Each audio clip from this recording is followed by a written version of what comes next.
భవిష్యత్తు ఆలోచన మనసును ఎప్పుడూ శాంతించనివ్వదు. భవిష్యత్తులో ఏం జరుగుతుందో అది తెలుసుకోవాలంటే ఈ రోజు యొక్క గొప్పతనాన్ని తెలుసుకోవాలి.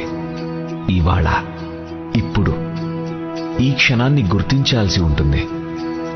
ఇవాళ మన కష్టమే రేపు మనల్ని బ్రతికిస్తుంది. క్రోధం, కరుణ, ద్వేషం, భయం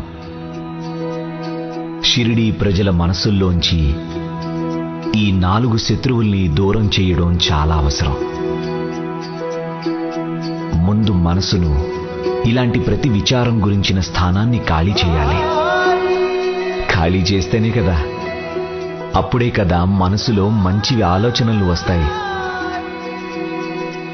అందుకే ఇవాళ షిరిడీలో ఏం జరిగినా సరే